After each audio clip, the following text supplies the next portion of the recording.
Boa noite a todos e a todas. Estamos começando uma live sobre a questão das eleições municipais.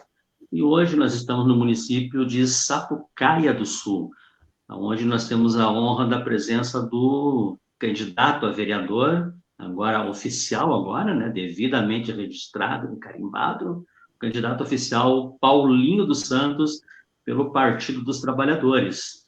Boa noite, Paulinho. Como é que está a quarentena e a campanha?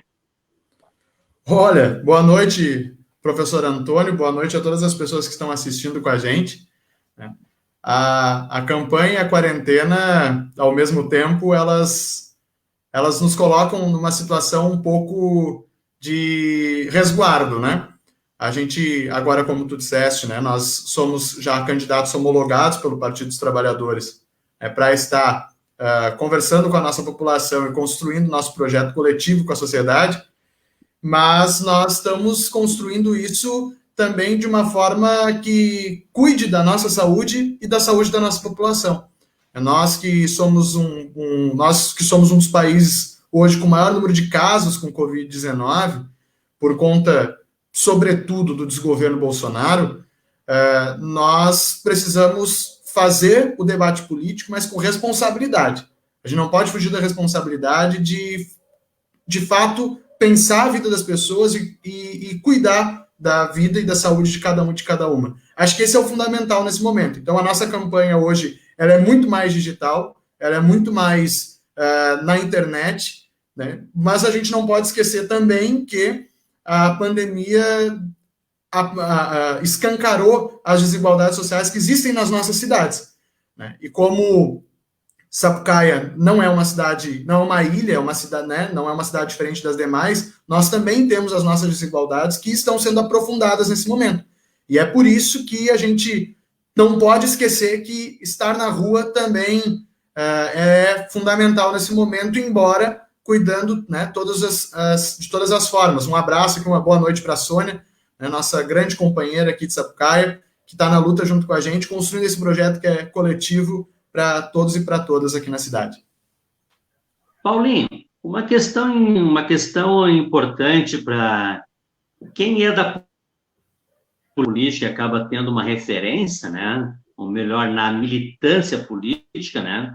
Muitas vezes se desconhece um pouco da trajetória pessoal de vida do candidato, né? Onde é que o candidato nasceu, pai, mãe, as suas referências enquanto formação, né? A questão das escolas onde estudou, universidade, trabalho. Fala um pouquinho sobre essa questão aí, fora da política por enquanto. Pois é, eu sou aqui de Sapucaia do Sul mesmo, né? Um abraço para a Catiane, né? Eu sou aqui de Sapucaia do Sul mesmo. Eu nasci, só nasci no Hospital de Esteio porque meu pai trabalhou ali, né? Nasci no Hospital São Camilo porque meu pai trabalhava naquele hospital, mas a minha família sempre morou na Rua Coronel Genuíno, aqui no bairro Primor. Então eu fui ali nascer e voltei para casa, né? Então eu sou de Sapucaia. Nasci naquele hospital, vim para cá para o bairro Primor, cresci entre os bairros Primor e Capão da Cruz, e hoje moro no bairro Jardim América, no loteamento Jardim América, bairro Lomba da Palmeira. Eu estudei, Antônio, né, eu costumo dizer que eu sou filho da escola pública, porque eu estudei a vida toda na escola pública. Eu estudei meu primeiro ano de ensino fundamental na escola Alcides Maia, que fica ali na rua Mendiçá, no bairro Primor. Depois eu fui para a escola É Júlio onde eu dou Stroyer aula. ainda. Oi? Eu dou aula ali, Da no aula de Alcides Alcides Maia. Maia? Olha só. Sim. Eu estudei meu primeiro ano de ensino fundamental foi no Alcides Maia. Né? A professora Ilse foi minha primeira professora, e aí ela se aposentou no meio do ano letivo, e quem terminou o ano foi a professora Edna, né? Querida professora Edna, que hoje dá aula na escola Gladys Rita, aqui em Sapucaia. Depois eu fui para a escola Júlio Stroyer, que é uma escola municipal, e ali eu fiquei do meu segundo ano, da segunda série até a oitava série. Na época eram só 8 anos de ensino fundamental. Um abraço para a Leda também, né? Eram apenas 8 anos de ensino fundamental, não os 9. E eu fiz da segunda série à oitava série na escola Júlio Stroyer, quando ainda era na Marechal Deodoro. Depois que ela foi ser transferida para ali para dentro da saída da Botafogo, né? E no meu ensino médio, eu fui estudar na escola, no Instituto de Educação Estadual Rubem Dario, na rua Castro Alves, ali no bairro Santa Catarina. Então, eu sou filho da escola pública. E da escola pública eu fui para a universidade pública, né, Universidade Federal do Rio Grande do Sul, onde eu sou formado em Ciências Sociais, bacharel em Ciências Sociais. Faço licenciatura em Ciências Sociais, né, e também faço mestrado em Política na Universidade Federal do Rio Grande do Sul.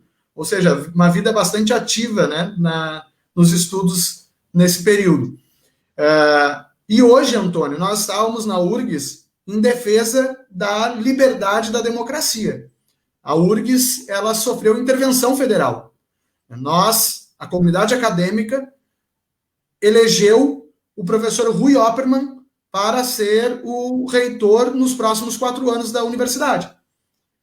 A segunda colocada foi uma outra professora que foi eleita entre o segmento dos estudantes e dos funcionários do quadro técnico, mas não foi eleita entre os professores. Então, como na URGS o peso do voto dos professores é maior do que dos alunos e dos técnicos, o professor Rui Oppermann ficou em primeiro, essa outra professora, da qual não me recordo o nome, ela ficou em segundo. E o Bolsonaro, ele hoje nomeou o professor Bulhões, que foi derrotado em todas as categorias, todos os segmentos. Então, hoje nós estávamos em luta na URGS para defender a liberdade e a democracia, né? A defesa do respeito à comunidade acadêmica. Eu, como filho da escola pública, não podia deixar de estar lá. Estive lá junto com os meus companheiros Miguel Rosseto e Sofia Cavedon e toda a nossa juventude de luta para defender a liberdade e a autonomia da comunidade acadêmica. O Paulinho acabou já entrando no próximo item, né? Que é uma breve avaliação aí sobre a questão do governo Bolsonaro e especificamente o link com a cidade, porque tanto nos governos Lula e Dilma, nós tivemos uma enxurrada de programas sociais, uma avalanche de programas sociais intermináveis, assim, toda a cidade que era administrada de forma séria e competente pegou todos esses projetos e aplicou na cidade. Hoje esses projetos, alguns já terminaram, outros estão sendo esvaziados.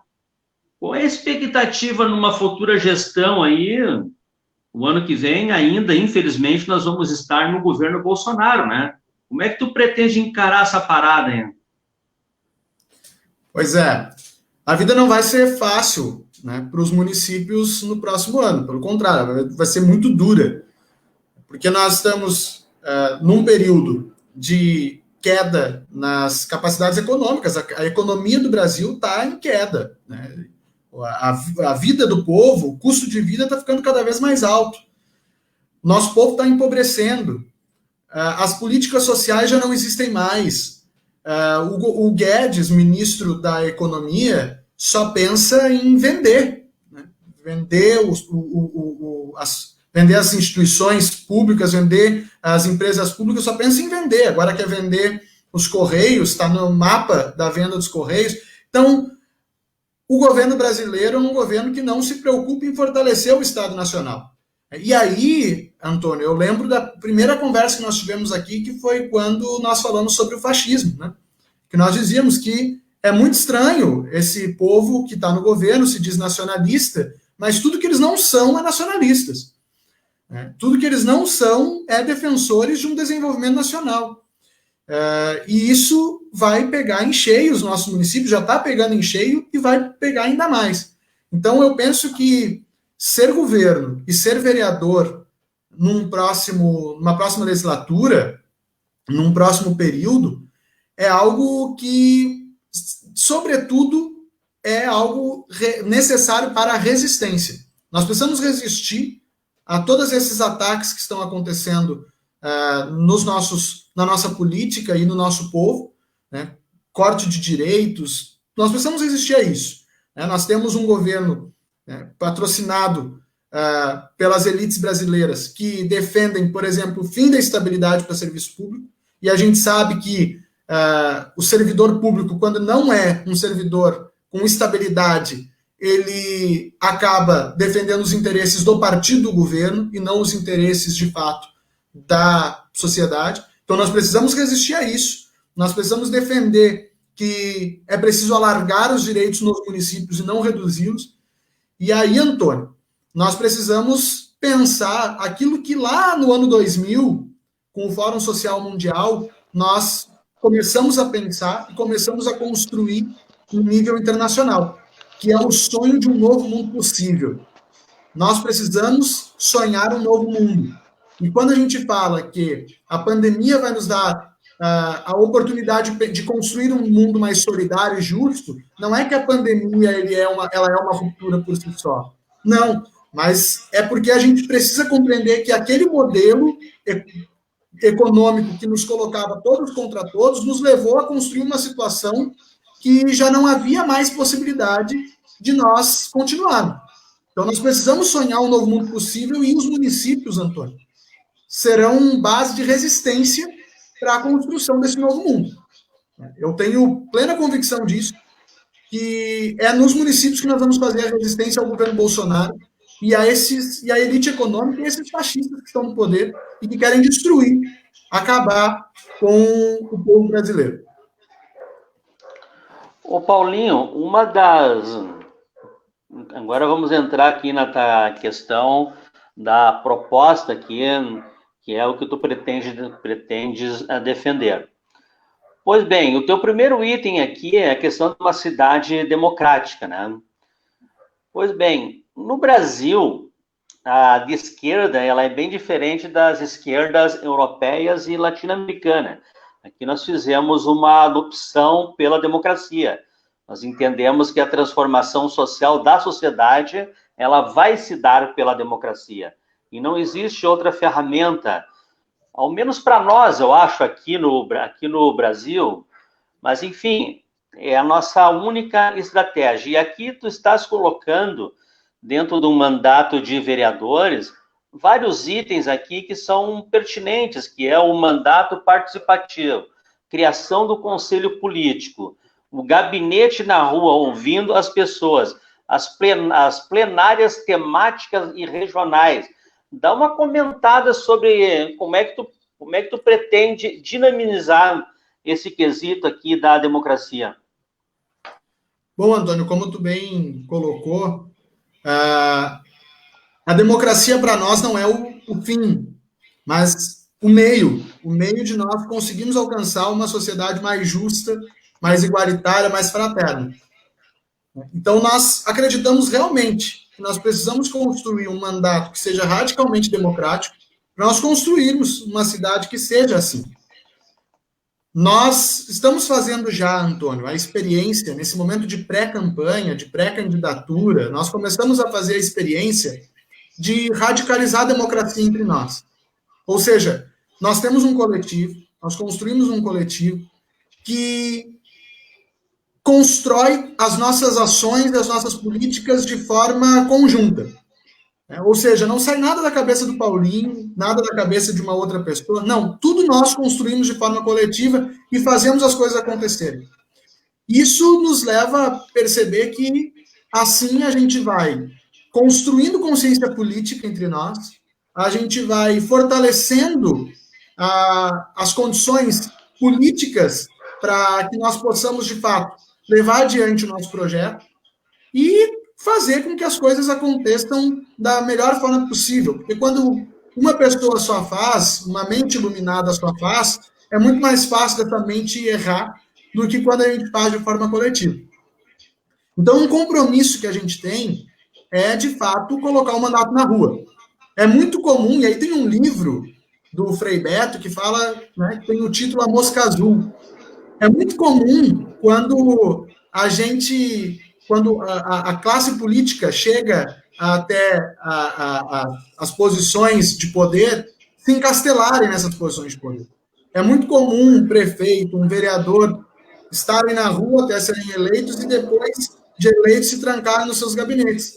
E não é isso que a gente quer fazer.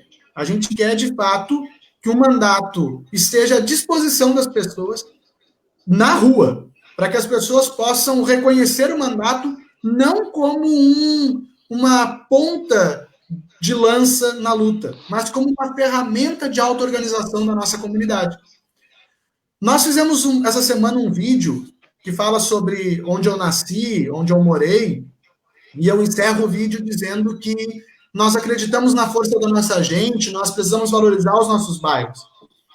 E eu digo isso, Antônio, porque nos nossos bairros, nós temos pessoas que são muito preocupadas com o seu bairro, são muito preocupadas com a sua rua, são muito preocupadas com o seu povo. E essas pessoas, às vezes, ou melhor, nem digo às vezes, essas pessoas, de fato, elas só precisam de uma oportunidade delas se enxergarem enquanto agentes políticos. E o Olívio Dutra nos diz isso, né? Que nós precisamos fazer a política com as pessoas, com o protagonismo das pessoas, para que elas não sejam objetos, mas sujeitos da política. Então, quando a gente diz que quer fazer um mandato que tem um conselho político, a gente quer trazer as pessoas que moram nos bairros para vir discutir os rumos do mandato. Quando a gente diz que quer fazer um gabinete de rua, é porque nós queremos, de fato, colocar, né, todo o nosso esforço para desencastelar o mandato do parlamento e levar o mandato para a rua. O falecido Adão Preto tinha no seu slogan, né, que era um pé na luta e outro no parlamento. A gente quer fazer isso, a gente quer estar com um pé na rua e o outro pé na plenária, no plenário da Câmara, defendendo não os nossos interesses, mas defendendo os interesses das comunidades, das pessoas da nossa cidade. E é por isso que a gente enxerga que o nosso mandato tem que ser essa ferramenta, Antônio. Tem que ser essa ferramenta de construção. E para isso, só se ela for coletiva. Se ela for o mandato do Paulinho dos Santos, ela não vai funcionar. Ela precisa ser um mandato de todas as pessoas que queiram estar à disposição de construir esse mandato. E nós vamos abrir as portas, todas as portas possíveis que existam, para que as pessoas possam estar dentro do nosso mandato, construindo diariamente as nossas lutas aqui em Sapucaia do Sul. Paulinho, tem uma outra questão agora, que é a cidade mais humana. Só que a atual conjuntura que nós estamos vivendo, ela está muito numa cidade desumana, né? Porque digamos que os maus ventos estão vindo de cima agora, né? E aí a gente tem visto, assim, na internet, alguns vídeos que são grotescos, que eu acho que vai ao contrário desta ideia de uma cidade humana. Como nós estamos vivendo numa pandemia, tem determinadas situações que tu vai num estabelecimento público, comercial, tu tem que usar máscara para a tua segurança e para a segurança dos demais. E aí tem algumas pessoas que vão lá e não querem usar máscara, porque o exemplo está vindo de cima, e um total desrespeito ao próximo, né? E aí tu está trazendo aqui para o debate essa questão de uma cidade mais humana. E aí esses vários itens que tu comentas aqui, eu acho que ele é bem pertinente, né? A questão das pautas identitárias, que muito criticadas, passou a ideia até, eu até andei lendo alguns artigos que diziam assim, o problema da esquerda são as pautas identitárias e tudo mais, mas não tem como ser de esquerda e não se vincular às pautas identitárias, né? Eu acho que é quase impossível isso. O mandato também focado nas ações da sociedade civil, já tinha comentado ali um pouco, né? A questão da criação da Comissão Permanente de Direitos Humanos, a participação popular, os grupos de estudo, né? Implementação do programa e promoção de debate sobre direitos, cidadania e mobilidade urbana. O que é tudo isso, Paulinho? Bom, Antônio, de fato, a gente vive hoje num momento, um período histórico que, como eu dizia, né, nos colocavam todos contra todos. E nós queremos romper com isso. De que forma a gente acredita que a gente pode romper com isso? É construindo uma nova cultura, Catiana. Uma nova cultura política, uma nova cultura onde a gente se enxergue e onde a gente se reconheça enquanto pessoas, né? Nem digo né, no conceito, por exemplo, cristão, de irmãos, não. Pessoas que querem construir aquilo que os filósofos chamavam de polis, que é a cidade. Nós queremos construir isso de forma conjunta. Então, nós precisamos ter de fato, esse olhar que seja um olhar fraterno, que seja um olhar que busque a compreensão entre as pessoas. É isso que a gente quer construir. Então, para isso, nós precisamos construir uma nova cultura política. E aí, de fato, Antônio, às vezes, até dentro da esquerda, a gente tem esse debate em relação às pautas identitárias. Os nossos marxistas mais... os marxistas que se aproximam mais da raiz, né, do marxismo, por exemplo, eles vão dizer que o que a verdadeira luta é somente a luta econômica. Mas eu acredito que não. Né? Eu acredito que nós precisamos, além da luta econômica, a gente sabe que a sociedade é dividida em classes sociais, né? Isso é algo que a gente enxerga a olhos nus. Só que, além das classes sociais, o que estrutura a sociedade também são as relações identitárias, são as relações sociais, por exemplo, do racismo, do machismo, da homofobia, e nós queremos fazer com que, como o mandato seja essa ferramenta extremamente democrática para a construção de uma sociedade democrática, ela precisa também estar à disposição para a construção de uma sociedade mais humana, de uma cidade de Sapucaí do Sul mais humana. E isso passa por debater esses assuntos que são essenciais para a superação dos preconceitos e para a construção de uma nova sociedade, para a superação das discriminações, para a superação do machismo, da homofobia e do racismo, e de tantas outras condições que nos colocam uns contra os outros. E aí, Antônio, nós precisamos pensar que nós precisamos incluir todas as pessoas nas pautas e nos projetos públicos. Se eu não me engano, é nesse ponto que eu falo sobre a criação de um grupo de estudos para elaborar o Programa Municipal de Renda Básica de Cidadania. Programa de renda mínima na cidade. Nós temos no Brasil e em outros países cidades que construíram seus programas de renda mínima. Esses programas, por exemplo, no Brasil, a gente tem um município no Rio de Janeiro que ele tem uma moeda social. Essa moeda social, as pessoas só conseguem gastar dentro do próprio município. E aí, com o banco, tem um banco social no município, esse banco que faz a troca para o dinheiro, né, para o dinheiro real. Então, isso fomenta a economia da cidade. Fomentar a economia na cidade é melhorar a condição de vida das pessoas. E melhorar a condição de vida das pessoas, de forma igualitária, é romper com as estruturas de classe também da nossa sociedade, da nossa cidade. Então, nós queremos, de fato, Antônio, assim como nós temos o sonho de construir uma Sapucaí do Sul que seja mais democrática, nós temos o sonho de construir também uma cidade mais humana, onde nós não sejamos, onde nós paremos de nos olhar enquanto adversários uns dos outros e comecemos a nos enxergar enquanto pessoas que estejam dispostas a construir e valorizar a cidade. E aí, como eu disse na fala anterior, nos nossos bairros, nas nossas ruas, nós temos pessoas que trabalham há muito tempo para construir isso. Existem muitas pessoas que são lideranças nas nossas comunidades, que estão dentro dos clubes de mães, que estão dentro das associações de moradores, algumas que ainda existem aqui na cidade, que constroem projetos sociais riquíssimos. Nós precisamos trazer essas pessoas para construir esses projetos em nível municipal, em grande escala. E isso, um mandato de vereador tem que ser uma ferramenta propulsora, Antônio. Tem que ser uma ferramenta à disposição, para que nós possamos, de fato, dialogar com todo mundo para construir isso. Agora, nós precisamos saber também que nós vamos encontrar aqueles que não vão querer fazer esse tipo de debate.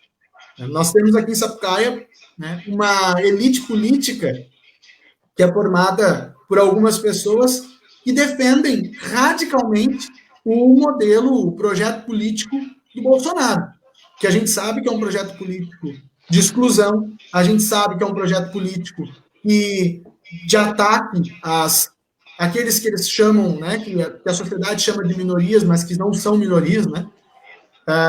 Essas pessoas, elas precisam também, nem digo nós tenhamos que trazê-las para dentro do nosso debate, Mas essas pessoas, elas precisam ser, esse debate precisa ser enfrentado. A gente precisa chegar até essas pessoas e enfrentar o debate que elas estão fazendo na cidade, e nós só vamos conseguir superar o debate deles, né, os projetos deles, a política deles, a cultura deles, construindo algo que a Sônia traz aqui, que é uma construção respeitosa coletiva, onde nós vamos incluir aqueles que sonham por uma sociedade, por uma Sapucaia do Sul mais igual, mais humana, mais fraterna, mais justa, né? E radicalmente, a gente não arreda pé de boca, radicalmente democrática. Um dos problemas que eu acho, Paulinho, que nós temos em todas as cidades, nas cidades que são menores, é muito mais acentuado, e talvez por isso que o projeto do Bolsonaro ele tem um certo êxito, né? Que é a questão do clientelismo, né? A partir do momento que se acaba com o serviço público, o clientelismo se reforça e aí nós temos, numa cidade, vários coronéis. Nós temos, por exemplo, perfis de vereadores que são de coronéis da República Velha. Eles fazem o mesmo papel e eles combatem qualquer tipo de democracia e de benefício. Tem uma outra questão que eu queria colocar, até para te dar uma pensada, e tem cidades do Brasil, inclusive administrada pelo o Partido dos Trabalhadores, e eles colocaram o ônibus com a tarifa 100% gratuita, para garantir que a população consiga uma mobilidade melhor, e até questão de emprego também, a pessoa conseguir se locomover, principalmente os autônomos, né? Conseguir se locomover com facilidade. E a questão que tu colocas, assim, a questão da renda básica, isso é fundamental, porque nós não podemos mais ficar refém do governo federal. Aí troca o governo lá, são milhões de pessoas que caem na fome da noite para o dia. E as cidades acabam não se comprometendo com isso. Enfim, isso é uma questão extremamente relevante. Paulinho, questão da educação pública aqui. A educação e o serviço público, né? Aí tu falas aqui na questão de uma defesa da educação pública de qualidade e para todos. Esse eu acho que é o carro-chefe, né? Luta pela valorização dos serviços, dos servidores, dos servidores públicos. Defesa da gestão democrática no ambiente escolar. E luta pela garantia de liberdade de pensamento na escola pública. O primeiro item, Paulinho, que me chama mais a atenção, né? A educação pública e de qualidade. Não sei se tu compartilha do mesmo pensamento, que é a questão seguinte: talvez uns 15, talvez 20 anos atrás, exageradamente, nós recém conseguimos superar uma escola para todos. Isto é, ninguém fica mais fora da sala de aula. Mas a qualidade, nós estamos muito longe da qualidade. Mas muito longe ainda. E aí, sem contar a infraestrutura nas próprias escolas, né? Então, dá uma comentada sobre isso, assim, na própria escola, até porque eu sou professor, estou dando aula tanto no município, na prefeitura, quanto no estado, em Sapucaia, né? E a gente vê as escolas extremamente precárias, outras mais ou menos, e as que estão melhor, Paulinha, é porque tem, assim, direção, professores, comunidade escolar que se empenham para fazer o chá, para fazer a festa junina, para arrumar dinheiro, para botar um ar-condicionado lá na escola. Dá uma comentada sobre a qualidade. O que tu acha que é qualidade na escola pública? Antônio, antes de entrar nessa tua pergunta, eu quero fazer um resgate do que tu traz ali sobre os vereadores coronéis. Eu estou falando aqui, estou dando uma entrevista, né? Porque a live se chama Entrevista com o Candidato, né? Eu estou dando uma entrevista para um professor de história. Tem um livro de história, da história política do Brasil, do Vitor Nunes Leal, que se chama Coronelismo, Inchado e Voto, onde o Vitor Nunes Leal, ele relata essas questões de políticos brasileiros que, lá no início da República Velha ainda, faziam da sua plataforma política o seguinte: a distribuição de remédio, a distribuição de sacola econômica, né, e até mesmo o acesso à saúde. Naquela época a saúde não era pública, né, como a que nós temos hoje com o SUS. O que mudou? Nós ainda temos políticos que são eleitos porque distribuem remédio, distribuem sacola econômica. Nós ainda temos políticos que entram na fila da unidade de saúde para que o usuário não precise, o paciente não precise ir até lá, né, e depois só vem de lá com a receita, né? Nós temos isso aí. Então, nós precisamos romper com essa lógica, né? Isso é algo ainda que fere a nossa política brasileira. Mas vindo para a tua pergunta sobre educação, Antônio, eu acho que nós temos 2 debates importantíssimos para fazer sobre educação em Sapucaia. O primeiro é a democratização da educação. A segunda questão é a educação democrática. Democratização da educação, nós precisamos falar sobre o acesso das nossas crianças, dos nossos adolescentes à escola. Nós precisamos falar sobre isso. Por quê? Nós temos em Sapucaia, hoje nós zeramos a fila da educação infantil. Sapucaia não tem mais fila na educação infantil, etapa creche. A rede municipal de educação tem 28 escolas que estão espalhadas pela cidade, pelos bairros da cidade. A rede estadual de educação tem mais um grande número de escolas espalhadas por uma determinada região da cidade. Aí não é por toda a cidade. E somente 6 escolas, eu descobri há pouco tempo que são 6 escolas, eu contava como 5, mas esse ano a Escola Olaria Daut também começou a ofertar ensino médio. Então nós temos somente 6 escolas da rede pública estadual que ofertam ensino médio, que são as escolas Cecília Meireles, que fica no centro, Guianuba, que fica na Nova Sapucaia, Rubem Dario, que fica no bairro Santa Catarina, Vila Prado, Coab Casas, Marcos Vinícius, Coab Blocos e Olaria na Fortuna. Toda a região da Grande Vargas, toda a região da Boa Vista, né, eu fiz assim porque fica aqui para trás de mim geograficamente, todas essas regiões não tem escola de ensino médio. E aí, como que o nosso estudante, adolescente, faz para chegar até a escola, sendo que nós não temos também um transporte público tão adequado assim na nossa cidade, né, nesse momento. Então, e com um valor caro. Então, como que nós vamos fazer esse estudante chegar até as escolas? Então, nós temos esses problemas. Tá? Então, a primeira coisa é a democratização da educação. E a segunda é a educação democrática, para que nós tenhamos, de fato, políticas que façam com que os nossos adolescentes permaneçam na escola e que a escola seja de qualidade. Eu tive visitando, Antônio, no ano passado, quase todas as escolas do estado, aqui de Sapucaia. Eu visitei quase todas. O que a gente encontra nas escolas do estado? Bibliotecas fechadas. A gente encontra quadro reduzido de professores. A gente encontra uma infraestrutura em grande parte das escolas que não é adequada. A gente encontra isso. Isso é problema da escola? Não, isso não é problema da escola. Isso é um problema da cidade. Porque o governo do estado resolveu que essas escolas, né, não são prioridade, ou seja, resolveu que a educação não é prioridade. E aí nós temos isso acontecendo.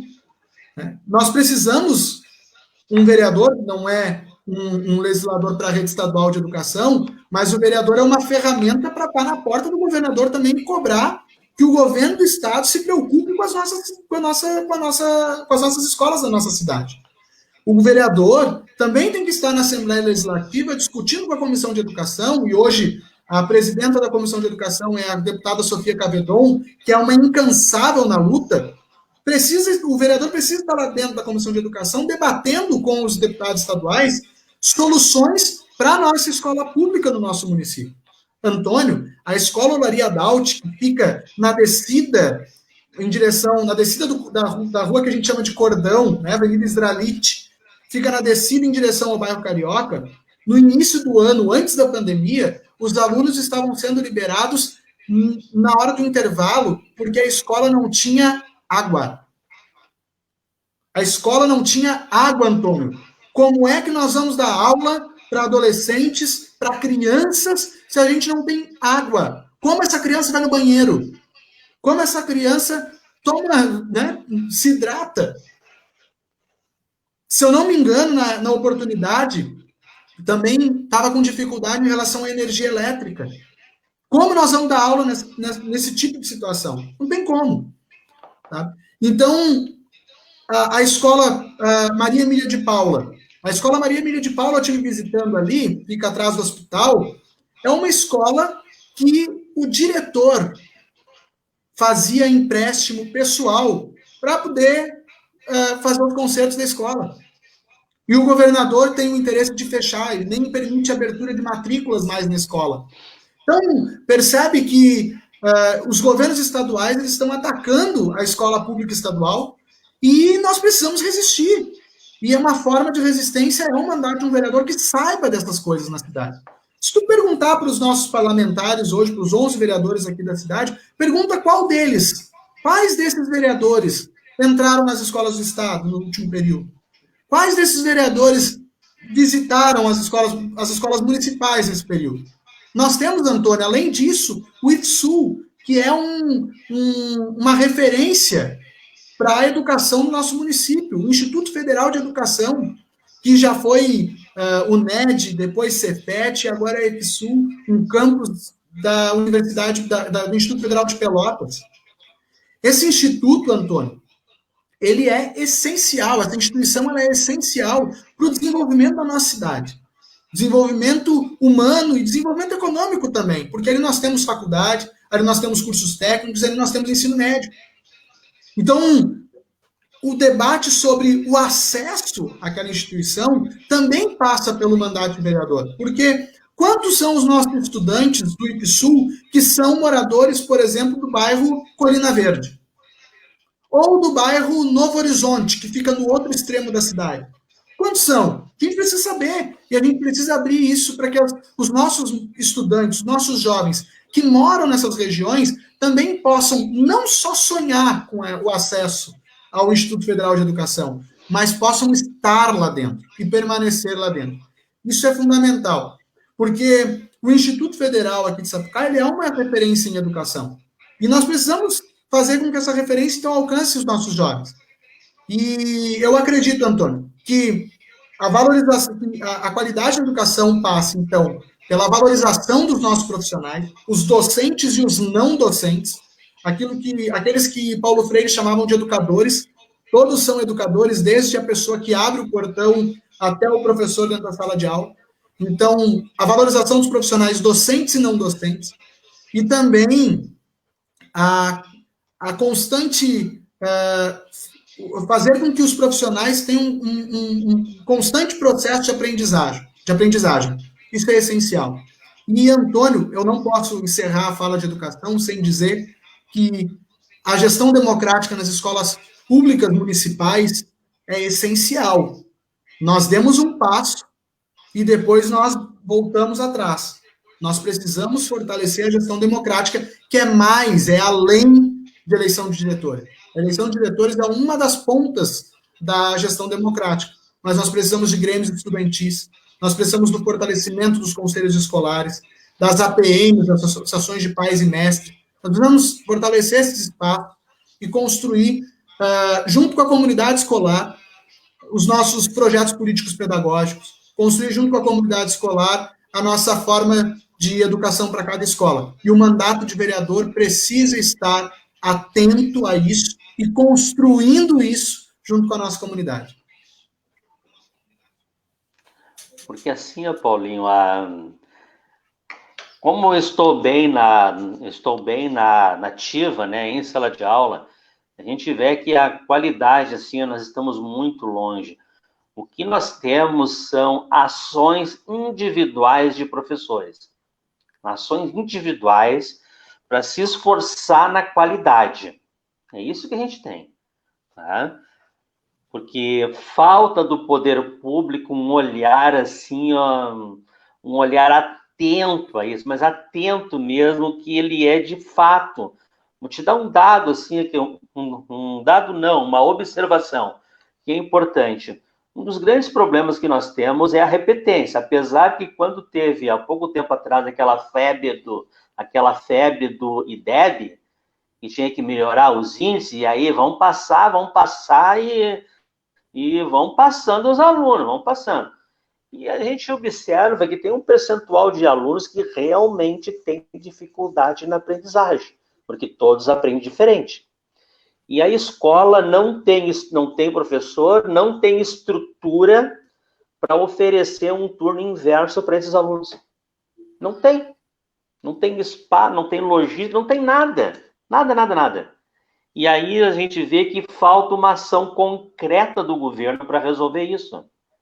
Porque uma das coisas que eu comento com os alunos, passar de ano, vocês podem até passar, mas aprender já é outra história. Né? Então, essa observação que eu faço, assim, é que precisaríamos de ações mais concretas em relação à educação. Paulinha, a questão da juventude, o nosso futuro aí.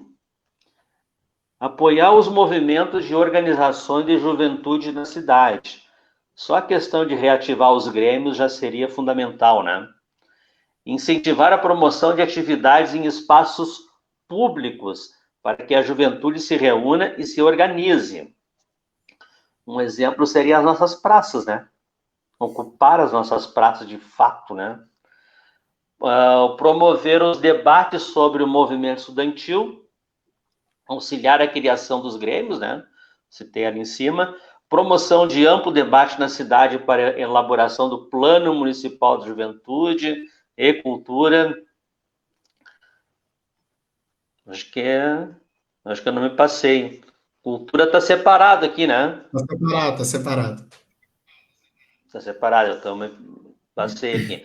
Mas essa questão da juventude, faço um adendo, que é o seguinte, nós temos um grande problema hoje. Problema não, é uma questão boa que são as redes sociais. Redes sociais, internet, que são boas. A questão é como se usa ela, né? Boa parte dos alunos, assim, dos jovens, dá para perceber que eles estão entrando numa onda, assim, da extrema-direita, né?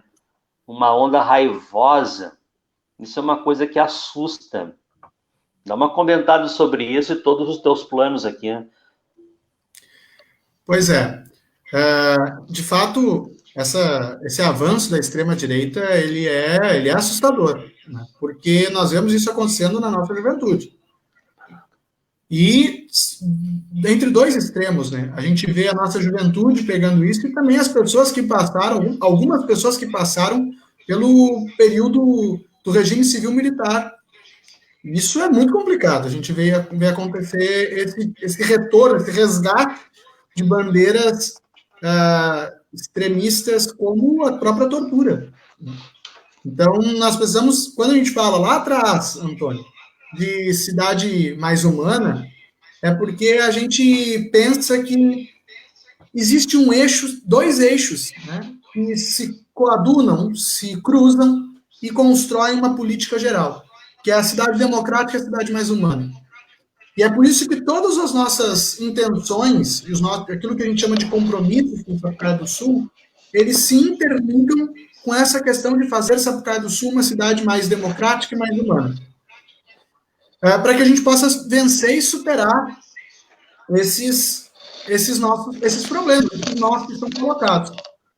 Então, quando a gente fala em políticas de juventude, a gente também precisa perceber que política de juventude ela é uma política transversal, né, que está dentro do nosso sonho de Sapucaia mais democrática, mais humana, mas ela é uma política transversal, onde ela vai dialogar com educação, ela vai dialogar com saúde, ela vai dialogar com cultura, ela vai dialogar com trabalho.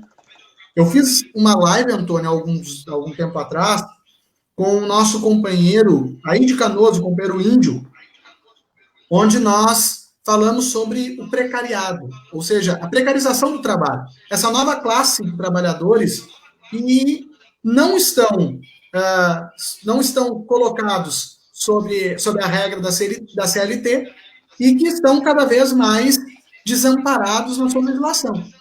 Esses trabalhadores que são, em grande parte, jovens, Aqui em Sapucaia a gente não vê muito isso, mas Porto Alegre, talvez Canoas, sim, a gente vê jovens andando de bike pela cidade, entregando alimentos, né, a partir chamados do iFood, Rap, e aí vai, Uber Eats, e por aí vai. Aqui em Sapucaia, a gente não, a nossa juventude, o nosso pessoal ainda está mais na moto do que na bike.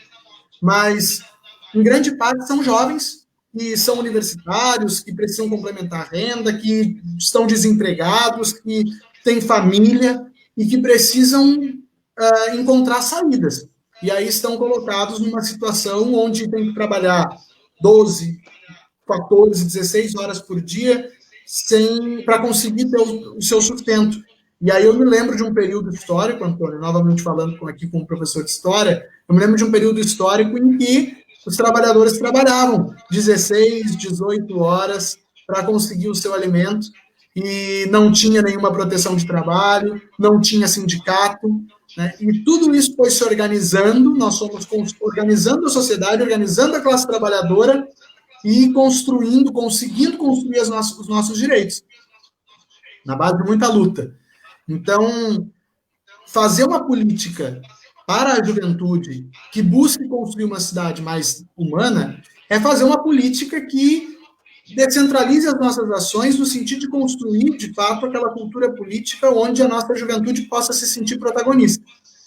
Isso vem desde a construção, desde a criação, né, a retomada dos grêmios estudantis nas escolas municipais, o fortalecimento dos grêmios estudantis nas escolas estaduais, o fortalecimento da União Municipal dos Estudantes aqui de Sapucaia, onde eu passei por tudo isso, Antônio. Há pouco tempo eu fui de grêmio estudantil, há pouco tempo eu ajudei a reativar a União Municipal dos Estudantes de Sapucaia, há pouco tempo eu participei de tudo isso aqui na cidade. Eu tenho 30 anos, então não faz em torno ali, né, de 14 anos que eu saí do ensino médio. Então, num período histórico, isso é pouco tempo. Então, eu ajudei a construir isso, eu militei nisso. Tá? Então, nós precisamos fortalecer isso. Mas existem na cidade outros grupos de juventude que precisam ser ouvidos, precisam construir também, ajudar a construir a cidade. São pastorais de juventude, são escoteiros, são movimentos de juventude em geral. Isso precisa estar na pauta do dia do poder público. E nós queremos construir com esse pessoal. Porque não adianta de nada, né, nós construirmos grandes equipamentos se nós não levarmos as pessoas lá para dentro desse equipamento. E eu quero já começar a dialogar com a cultura, Antônio. Se a gente, por exemplo, ali na Praça da Juventude, nós temos um anfiteatro, que é aberto. Um anfiteatro é uma concha acústica, na realidade, aquilo ali, né? Muito bonito, tem um palco embaixo e aí sobem as arquibancadas. É muito lindo de ver. O que acontece ali naquele espaço? Nós precisamos fazer cultura ali. Levar a nossa juventude em Esteio, tinha uma época, eu não sei se ainda tem, que tinha um projeto chamado, na época do governo Gilmar, do PT em Esteio, tinha um projeto que chamava Rock na Praça. As praças da nossa cidade eram abertas para as bandas de rock da cidade fazerem seus festivais. Nós precisamos fazer isso em Sapucaia. Nós temos muita banda de rock em Sapucaia. Nós temos grupos de hip hop. A nossa juventude, vou pegar a juventude lá da Coab Blocos. Tem uma galera na Coab Blocos que faz hip hop de primeira, mas não só lá, espalhado em todas as regiões da cidade. Mas eu usei aquele grupo específico. Então, ou seja, tem grupo de capoeira, sabe? Nós precisamos abrir esses espaços para que essa juventude possa tomar conta desses espaços, possa, de fato, movimentar esse local e se sentir protagonista da cidade. Porque desculpa fazer um contraponto aqui, eu não gosto de olhar a juventude como futuro. Eu gosto de olhar a juventude como presente. Porque a juventude, se a gente quer construir a cidade também com a juventude, eles precisam se sentir pertencentes da cidade, cidadãos plenos da cidade. Eles precisam ter a sua cidadania plena, aquilo que a gente sonha. O que é a cidadania plena? É política, é direito político, é construir a política da cidade. E aí, Antônio, nós precisamos falar de saúde nas escolas. Quantos adolescentes estão sofrendo com bullying e estão entrando em processos traumáticos de depressão, ansiedade, Nós precisamos falar de saúde mental. Nós precisamos falar de saúde saúde reprodutiva, saúde feminina. Nós precisamos falar sobre isso com mulheres e com homens, com jovens mulheres e jovens homens, para que a gente possa, de fato, construir uma cidade que tenha respeito e mais humanidade entre todas e todos. Isso começa na nossa juventude, com os nossos adolescentes, com os jovens já a partir de 15 anos, o qual o Estatuto da Juventude preconiza. Então, tudo isso, a gente sabe que grande parte, ou seja, 90% do que eu falei aqui, 80% do que eu falei aqui é tarefa do Poder Executivo. Mas é uma tarefa que só vai acontecer se a comunidade for uma espécie de... se a comunidade fizer a sua luta, né, para fazer com que essas coisas de fato aconteçam. E a necessidade do mandato de vereador não ser a ponta, mas ser uma ponte para a construção desse diálogo entre governo e sociedade é essencial. Nós queremos ter essa ponte, Antônio. Por isso que nós estamos nos colocando à disposição da cidade, à disposição de Sapucaia do Sul, para sermos essa ponte entre governo e sociedade, não só a sociedade civil organizada, mas a sociedade como um todo, para que as pessoas consigam se auto-organizar e fazer a política da cidade, de fato, acontecer para cada um e para cada uma. Isso é essencial, porque nós temos, como eu disse, grupos de juventude muito fortes, e nós temos grupos de cultura muito fortes, grupo de teatro, a gente tem um teatro em Sapucaia maravilhoso. Eu, inclusive, já atuei nesse grupo de teatro. Nós precisamos fortalecer isso, tá? Nós precisamos fortalecer as nossas experiências da cidade e construir com o nosso povo, com nossa galera daqui. E isso é fundamental para a gente construir, de fato, aquilo que a gente sonha como sociedade humana e democrática. Porque assim, Paulinho, essa questão da juventude, ela tem uma parte que ela é pertinente, e quando se está em sala de aula, eu diria assim, nós temos a oportunidade de estar no mundo real. Aquilo ali é o mundo real, o mundo concreto das pessoas, como elas pensam, como elas agem. E me chamou a atenção, estava dando aula para o 7º ano. O conteúdo do nazismo nós estudamos no 9º ano. E nós estávamos no conteúdo do 7º ano da Revolução Francesa. E alguém perguntou sobre alguma coisa sobre política lá. E um aluno pegou e disse, professor, mas tu sabe que o nazismo é de esquerda, né? Tu sabe disso? Eu disse, não é. E ele insistiu, tu sabe, né? Aí eu tive que parar a aula para poder dar uma explicação ali. 2 anos antes do conteúdo. Posteriormente, eu pedi para todos os alunos, eu fiz um teste, era uma coisa assim, para tentar conhecer os alunos, um trabalho. Pedi para eles me apresentarem um tipo de youtuber que eles curtiam. E a maioria é o Felipe Neto, né? Aí tudo bem pelos milhões de seguidores que eles têm. Né? E aí, casualmente, esse menino, ele me apresenta um guri do MBL. E aí deu para entender todo o pensamento conservador de um menino que está no 7º ano recém, cara. Pensamento conservador, preconceituoso. E aí tu percebe assim, esses caras, eles estão trabalhando como corpo docente. Eles estão ensinando os nossos jovens. E esta parte que ela preocupa muito, essa parte. E aí eles têm mais alcance do que nós. Fala. Posso só complementar sobre isso, professor?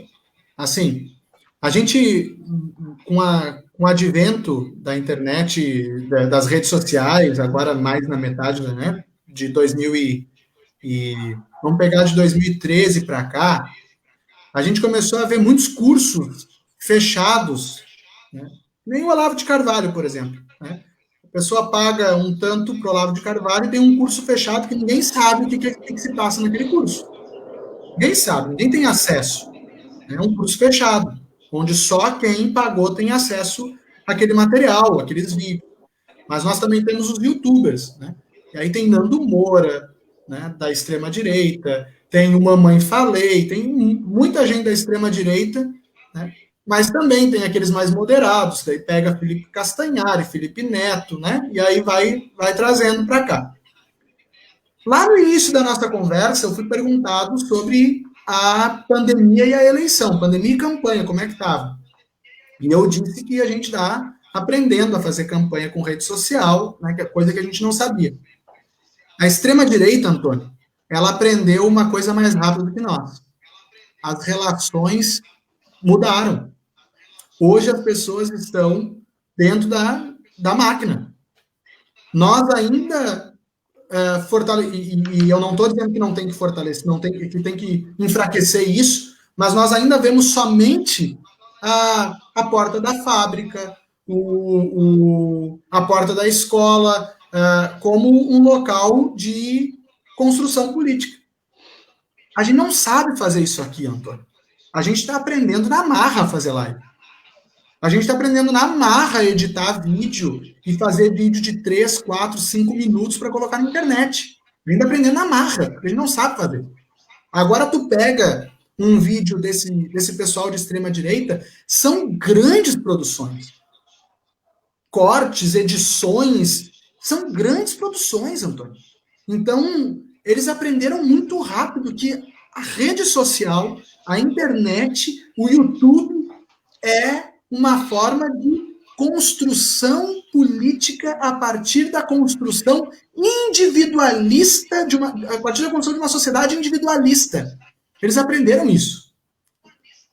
Nós precisamos agora fazer um segundo movimento, que é um contramovimento, que é identificar a rede social, identificar a internet, o YouTube, como uma ferramenta de construção política que nos leve à coletividade, porque o nosso projeto político de esquerda não é um projeto que individualiza as pessoas como células de uma sociedade, mas é um projeto que amplia as relações sociais das pessoas.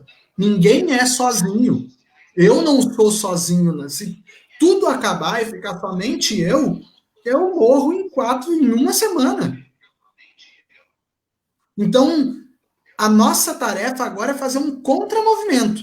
Aprender a lidar com a máquina, aprender a editar vídeo, aprender a fazer live, aprender a alcançar as pessoas por aqui, para que a gente possa construir o nosso pensamento, que é um pensamento socialista, um pensamento para todas e para todos, onde caibam todas as pessoas que queiram construir a cidade sem preconceitos e com fraternidade.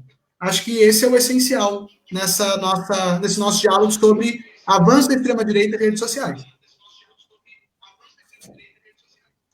Sem dúvida nenhuma, né? Esse é o nosso desafio, mas só que isso está tudo dentro de um contexto do capitalismo, né? O capitalismo tem uma enorme capacidade de se reinventar e criar novas ferramentas, né? Eles têm essa capacidade que é extraordinária, infelizmente. Né?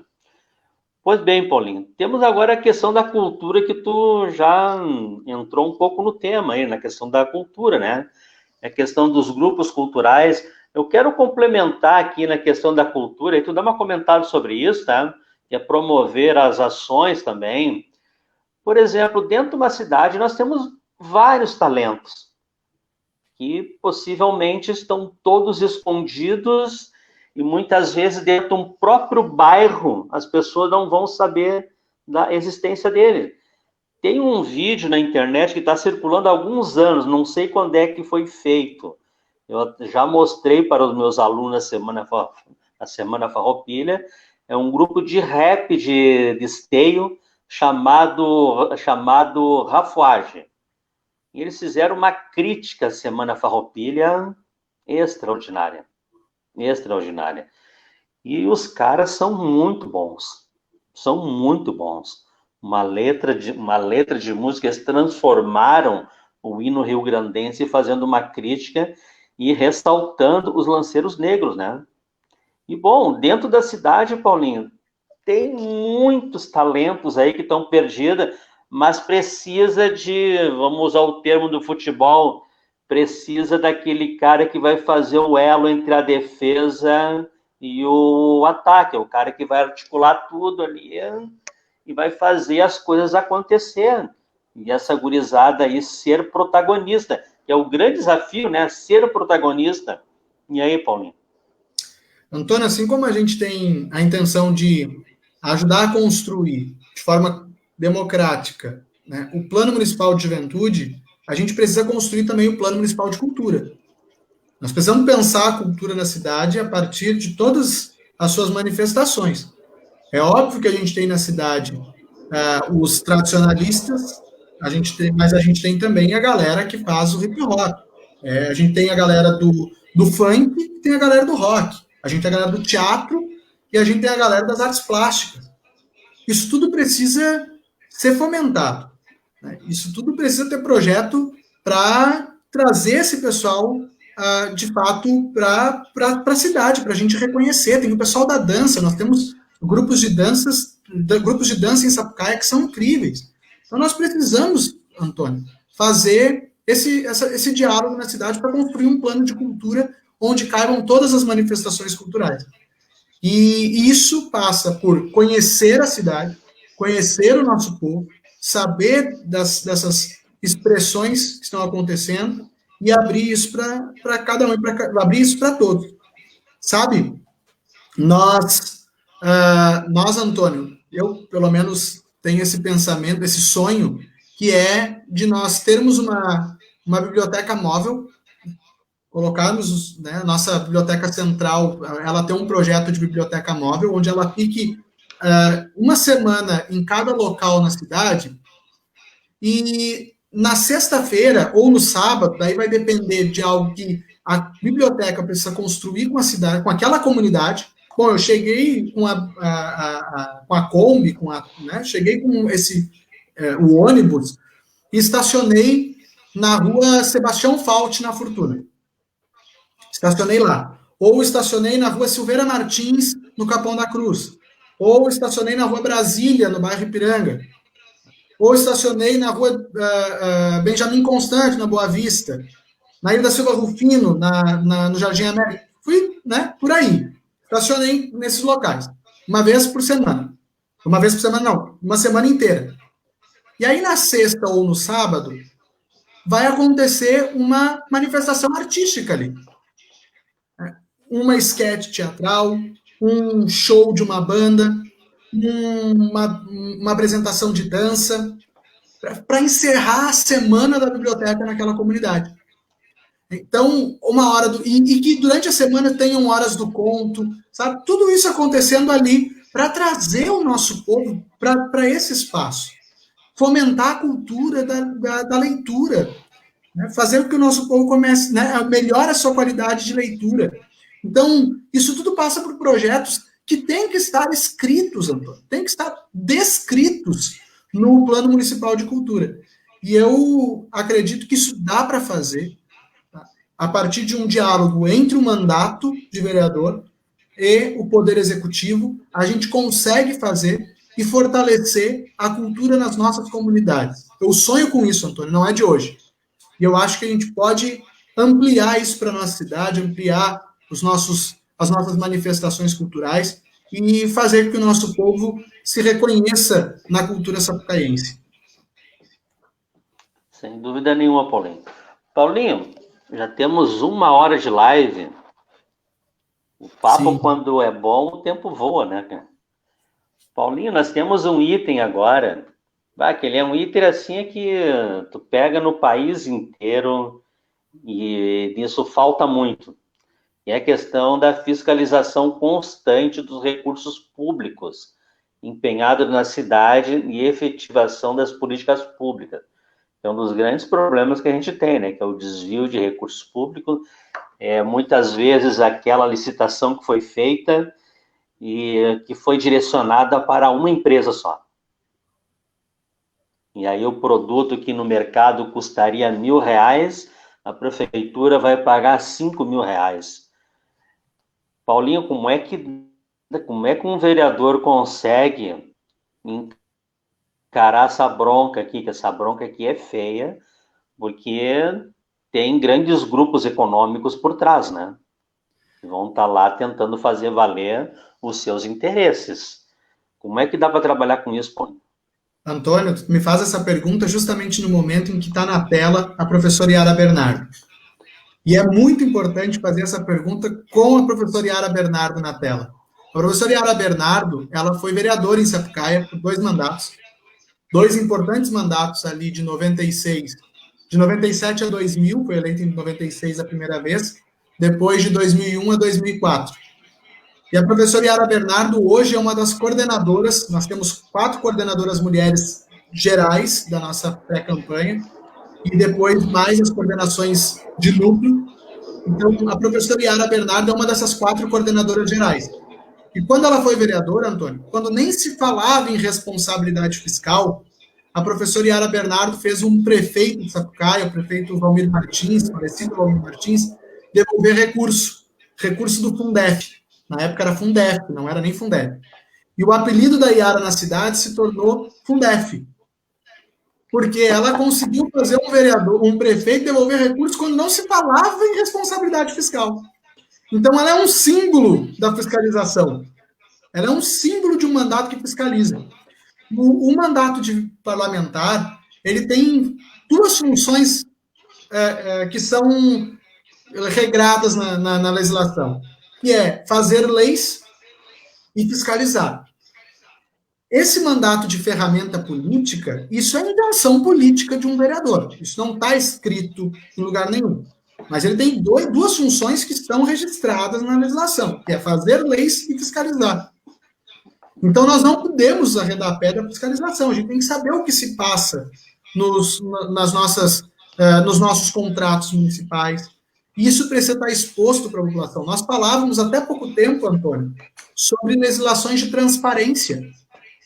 Nós começamos a construir nos governos Lula e depois temos continuidade nos governos Dilma em legislações que ampliavam a transparência das contas públicas. De 2016 para cá, a partir do golpe, a gente não tem mais dados, Antônio. A gente não sabe quanto que o Bolsonaro gasta com cartão corporativo. A gente não sabe quanto que o governo brasileiro tem gastado nas suas refeições, mas também a gente não sabe os dados dos projetos sociais. A gente não sabe, Antônio, desde 2016, quantas crianças estão em situação de trabalho infantil. A gente não sabe, Antônio, desde 2016, qual é o número de suicídio real no Brasil. Por quê? Porque começou a se promover o fim da transparência a partir do golpe. Então, nós precisamos fazer com que o mandato... E isso não foi colocado aí. E eu digo agora, aqui, né, o pessoal da nossa coordenação de campanha que está acompanhando, já anota aí para a gente colocar no nosso material que ainda vai sair. A criação de um observatório. Nós precisamos criar um observatório de Sapucaia do Sul. O observatório que disponibilize para todas as pessoas todos os dados da cidade, todos os dados públicos da cidade, e que inclua, inclusive, os gastos do Poder Executivo e do Poder Legislativo do nosso município. Nós precisamos criar esse observatório. Viu, Yara? Tu tá aí, Soninha, Leda. Nós precisamos colocar no nosso material a criação desse observatório. Porque isso é essencial, Antônio, para a gente dialogar com o nosso povo e dizer quanto que está sendo pago em cada projeto e qual é o retorno que esse projeto tem efetivo para a cidade. Isso é fundamental para a gente fazer a política acontecer no nosso município. Sem dúvida nenhuma, Paulinho. Paulinho, a gente chega ao final da live aqui. A gente teve vários temas que nós abordamos aqui e dá para ver assim que a tua candidatura ela é uma candidatura que ela tem uma envergadura de conteúdo, de conhecimento e só para ter uma ideia dos comentários aqui, extremamente qualificado, politizado. E agora a gente fica na torcida agora, que eu acho que Sapucaia merece um mandato desse nível, né? Um mandato de alto nível. Eu acho que toda cidade tinha que ter um candidato assim com o teu perfil, Paulinho. Ah, Porque muito obrigado. é inaceitável, assim, eu moro em Canoas, cara, é inaceitável ter vereadores há 20 anos, cara. Vereadores que nunca apresentaram um projeto relevante para a cidade. É inauguração de não sei o quê, é homenagem não sei do quê, e não tem fiscalização, e em Canoas, em Sapucaí, talvez não seja diferente. A cultura dos vereadores é quando ganha um prefeito, vai todo mundo lá com o prefeito, para tentar ganhar os cargos e tudo mais, etc. E trazer um debate assim para a cidade politizado, de alto nível, tô na torcida e já tô me colocando aí na tua campanha aí em Sapucaí, aí vamos tentar ajudar aí, que Sapucaí merece um candidato desse nível. Paulinho, faz as tuas considerações finais aí, né? Antônio, eu agradeço imensamente a tua fala final, né, dizendo sobre a envergadura política da nossa pré-candidatura, a candidatura agora oficial, né, do Partido dos Trabalhadores em Sapucaí do Sul, oficial, porque passamos na convenção que aconteceu no sábado. Eu fico imensamente feliz com isso, né, com essa tua fala de se colocar à nossa disposição para ajudar a construir não só a campanha, mas o mandato, e eu quero que tu nos ajude a construir esse mandato. Já te convido aqui, Antônio, para nós, obtendo sucesso ali em 15 de novembro, fazer parte do nosso conselho político. Tu, como professor da cidade, eu quero te convidar já de antemão para fazer parte do nosso conselho político, né, participar e ajudar a construir efetivamente o nosso mandato aqui na cidade. E eu te agradeço por isso, te agradeço pelo espaço que tu abriu para nós, né, para a gente dialogar nesse momento e falar sobre os nossos sonhos para Sapucaí, que não são sonhos impossíveis, Antônio, não são utopias, devaneios que ficam lá na frente. Não, são sonhos reais. E são sonhos reais, eu quero trazer aqui uma fala que a professora Leda colocou nos comentários, sonhos reais de pessoas que conhecem a cidade. Eu conheço a cidade, o nosso grupo, o nosso coletivo conhece a cidade, e nós estamos nos colocando à disposição da cidade de Sapucaí do Sul, porque nós sonhamos, pensamos e construímos a cidade onde nós estamos. Hoje, como estudante, servidor público da cidade, né, as professoras que temos no nosso coletivo, os estudantes que tem no nosso coletivo, os trabalhadores e as trabalhadoras que estão no nosso coletivo, constroem a cidade diariamente. Então, por construirmos a cidade, nós sabemos, né, como nós sabemos os nossos problemas, mas nós não sabemos para fazer sozinho. Nós sabemos os nossos problemas para dialogar com a comunidade e construir as soluções de forma coletiva, com cada um e com cada uma. E esse é o sentido que a Soninha traz aqui de esperançar. Esperançar, de acordo com Paulo Freire, a última frase do poema Esperançar de Paulo Freire é: esperançar é ser coletivo, é estar um com os outros. Ninguém começa a esperançar, do verbo esperançar mesmo, não do verbo espera, sozinho, mas de forma coletiva. E nós estamos esperançando juntos, Antônio, e queremos te convidar para esperançar junto com a gente. Com certeza. Paulinho, um grande abraço e uma boa luta para nós todos. Até a próxima oportunidade. Valeu, Paulinho.